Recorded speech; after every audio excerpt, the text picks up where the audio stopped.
चंद्रशेखर को आखिर क्यों करती है पुलिस बार बार गिरफ्तार। जी हाँ दोस्तों, आपने बिल्कुल सही सुना। मैं हूं पराग महेंद्र, आप देख रहे हैं नेशनल चौपाल। इस वक्त की बड़ी खबर निकल कर आ रही है।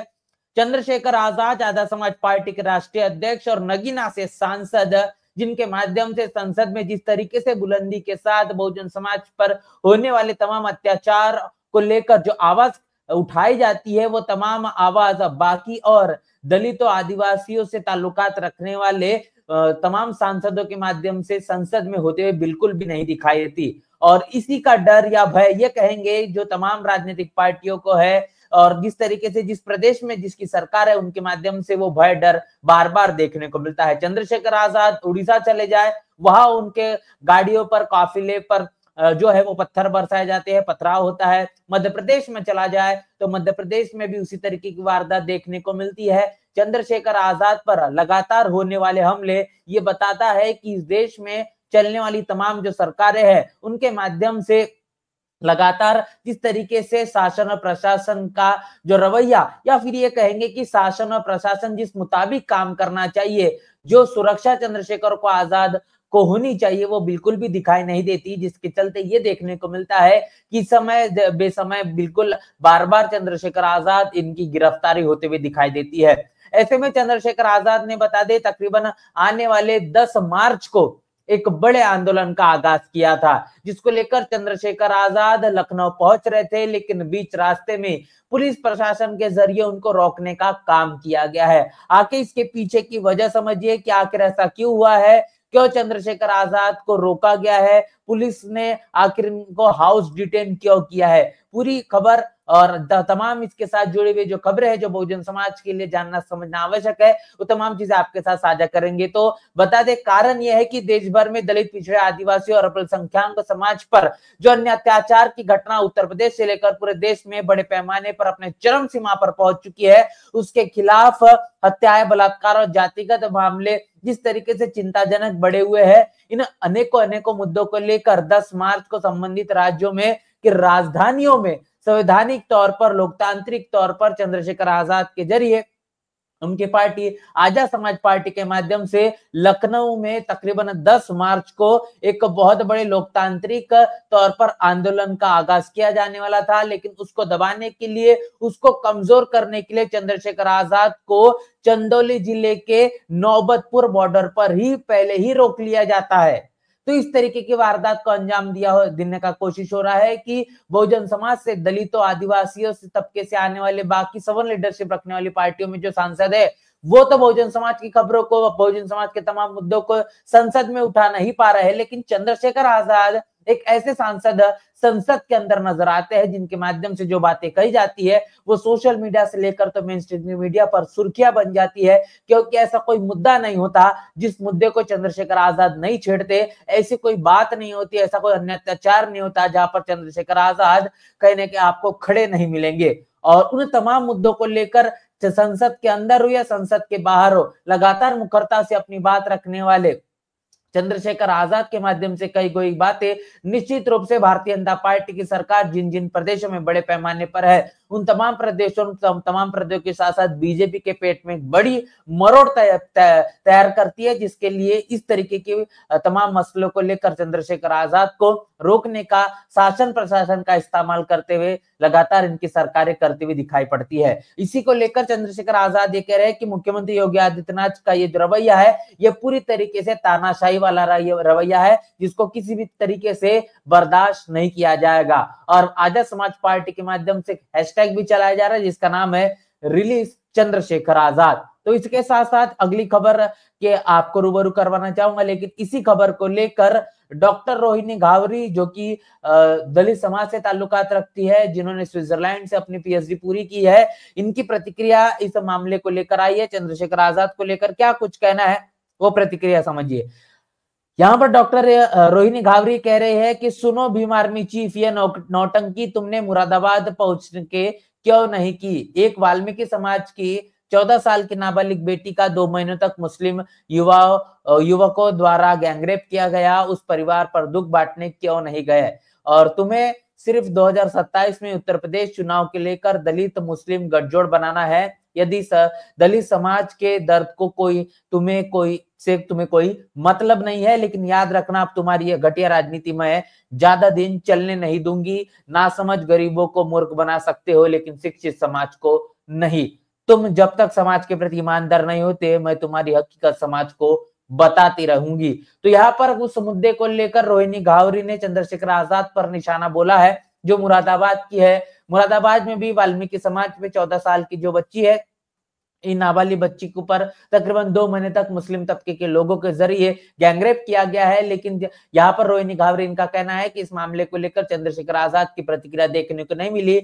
वहां पर मुरादाबाद में पहुंचने का काम चंद्रशेखर आजाद के माध्यम से नहीं हुआ, लेकिन जिस तरीके से जब आंदोलन को खड़े करने की कोशिश चंद्रशेखर आजाद के माध्यम से की जा रही है, साफ तौर पर दलित मुस्लिम गठजोड़ बनाने के पीछे की रणनीति चंद्रशेखर आजाद की, इसीलिए इस तरीके के आंदोलन को लेकर चंद्रशेखर आजाद की भूमिका देखी जा रही है।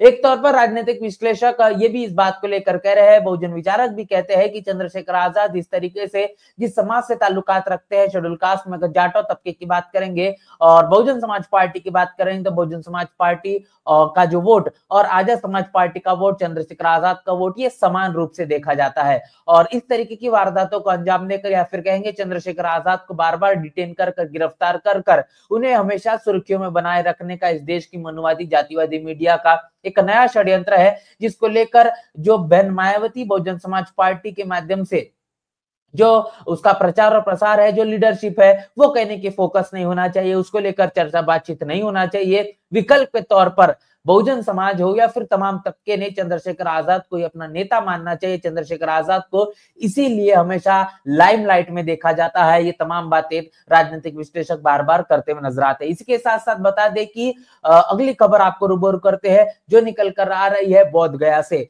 बोध गया में जो आंदोलन जारी है, जिस आंदोलन को लेकर अब विगत 26 दिन हो चुके हैं और लगातार इस मसले को लेकर लोगों की प्रतिक्रिया जारी है। ये अगली प्रतिक्रिया आपको बताऊंगा। बहुजन समाज पार्टी के जो प्रवक्ता रहे और लगातार अपनी बातों को लेकर सुर्खियों में बने रहने वाले सुरेंद्र भदौरिया, ये इस मसले को लेकर क्या कह रहे हैं। आपने एक वीडियो सोशल मीडिया पर वायरल देखा होगा, जो बनते जी फूट फूट कर रोते नजर आए। उन्होंने साफ तौर पर कहा कि बौद्धों की विरासत आखिर बौद्धों को क्यों सौंपी नहीं जा रही। तमाम इस धर्म में रहने वाले, इस दुनिया में रहने वाले जो लोग हैं, वो अपने धर्म का प्रचार प्रसार कर सकते हैं, हम भी वही करना चाहते हैं, फिर हमारे इस बौद्ध गया में इस प्रकार की घुसपैठ क्यों।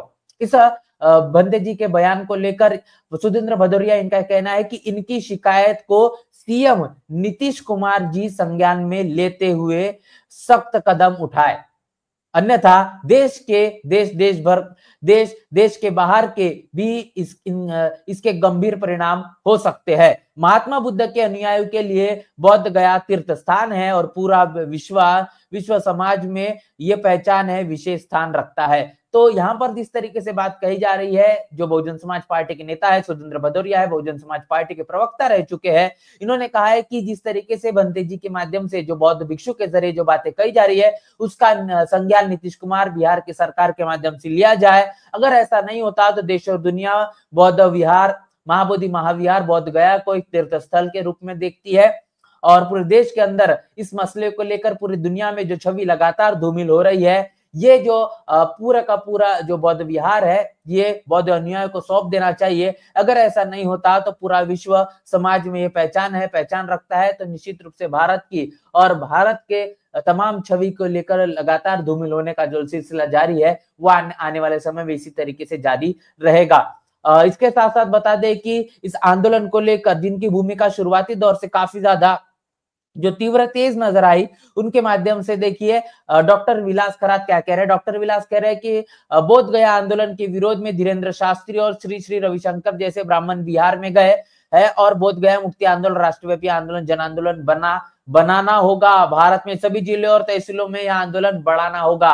अब देखिए मनुवादी ताकतें अभी अपना पैर पसारना फिर एक बार शुरू कर चुकी है। बौद्ध गया आंदोलन में जो धीरेन्द्र शास्त्री अपने बड़बोलेपन से हमेशा से ही जाना जाते हैं, अनेकों प्रकार के बयानबाजी उनके माध्यम से होती है, और इसके साथ साथ श्री श्री रविशंकर जैसे जो ब्राह्मण है वो बिहार में बौद्ध गया में पहुंचे हैं और बोध गया मुक्ति आंदोलन को अब सबसे ज्यादा तीव्र करना होगा। अगर ये राष्ट्रव्यापी आंदोलन नहीं बनता है तो जो मनुवादी ब्राह्मणवादी सोच रखने वाले लोग हैं इस आंदोलन को लेकर सांप्रदायिक माहौल को निर्माण करने की पुरजोर कोशिश भी कर सकते हैं। तो इस आंदोलन को मजबूती से बढ़ाते हुए भारत के तमाम जिलों तहसीलों से अब आंदोलन को बढ़ाना होगा, तब जाके ही जो मांगे की जा रही मांगों को जल्द से जल्द माना जाएगा। इसके साथ साथ वंचित बहुजन आघाड़ी के जरिए भी इस आंदोलन को लेकर अपना बड़ा समर्थन किया गया। इसके साथ साथ चंद्रशेखर आजाद के बाद अब डॉक्टर विलास खरात की खबर मैंने आपको बताया। डॉक्टर यहाँ पर एडवोकेट प्रकाश अंबेडकर का यह कहना है कि बोध गया मंदिर अधिनियम 1949 को निरस्त कर दिया जाए और महाबोधि महाविहार का नियंत्रण ये बौद्धों के हाथों में सौंपना चाहिए। राज्यव्यापी आंदोलन करने का एक बड़ा ऐलान यहाँ पर प्रकाश अंबेडकर इनके माध्यम से वंचित बहुजन आघाड़ी के जरिए होगा, जो कि 12 मार्च को होगा। तो 12 मार्च को बुधवार को एक राज्यव्यापी आंदोलन का यहाँ पर जो ऐलान यहाँ पर एडवोकेट प्रकाश अंबेडकर इनके माध्यम से किया गया है। तो प्रकाश अंबेडकर का ये कहना है कि आने वाले 12 तारीख को राज्यव्यापी आंदोलन वंचित बहुजन आघाड़ी के जरिए पूरे महाराष्ट्र में किया जाने वाला है। इसके साथ साथ सोशल मीडिया पर एक वीडियो आपने काफी ज्यादा वायरल देखा होगा, जो वीडियो है राहुल गांधी इनका। राहुल गांधी ये बात कह रहे हैं कि कांग्रेस को आधे नेता जो है वो बीजेपी से मिले हुए हैं। तो ये जो बयान जिस तरीके से राहुल गांधी का दिया गया था, राहुल गांधी ये कहना चाहते हैं कि कांग्रेस के माध्यम से कई ऐसे ताल्लुकात रखने वाले लोग हैं जो भारतीय जनता पार्टी से मिले हुए हैं। लेकिन इस ऐसे मायने में इस मसले को लेकर वंचित बहुजन आघाड़ी की प्रतिक्रिया देखिए। वंचित बहुजन आघाड़ी के जरिए कहा जा रहा है, देखिए खुद राहुल गांधी जी बोल दिया है कि हम सालों से बोल रहे हैं, आखिर सच्चाई मुंह पर आ ही गई।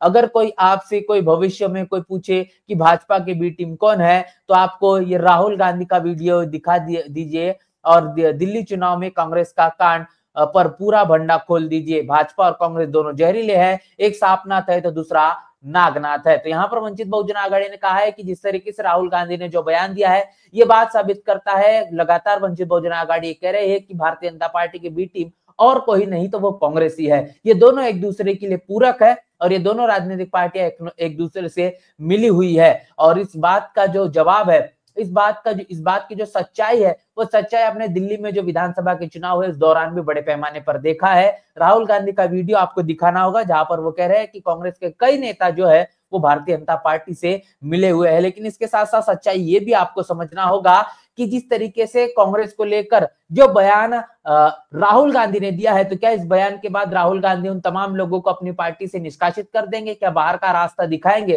क्या उन पर किसी तरीके से कार्रवाई करेंगे? राहुल गांधी इस बात को लेकर साबित करना चाहते हैं, भले उनके पार्टी के कई नेता या फिर उनकी पार्टी के माध्यम से जो लोग भारतीय जनता पार्टी से ताल्लुकात रखते हैं वो बल्कि भ्रष्ट हो सकते हैं या फिर उनमें वो ईमानदारी नहीं होगी, लेकिन कांग्रेस में राहुल गांधी ये सबसे बड़े नेता है और ये बड़े ही ईमानदार नेता है। तो निश्चित रूप से इस छवि बनाने वाले भावनात्मक तौर पर अपनी एक प्रसिद्धि करने का जो एजेंडा है वो छुपा एजेंडा कांग्रेस का है। इस एजेंडे को भी कहने की अब समझना बहुजन समाज के लिए काफी ज्यादा आवश्यक है। आपने देखा कि भारत के संविधान के बचाने के नाम पर बड़े पैमाने पर कांग्रेस के माध्यम से जो वोटों को बटोरा गया, लेकिन एससी एसटी आरक्षण के वर्गीकरण का जब फैसला आया तब कांग्रेस की जबान से चू तक नहीं निकली। तो इसी तरीके से भावनात्मक तौर पर छवि को बनाने, वोटों को बटोरने की कोशिश कांग्रेस के माध्यम से बड़े ही साजिश और षड्यंत्र के मुताबिक होती है। और जो आपने बात शुरुआती दौर में समझी है कि चंद्रशेखर आजाद को जिस तरीके से इस देश का मनुवादी जातिवादी मीडिया लगातार सुर्खियों में बनाए रखना चाहता है,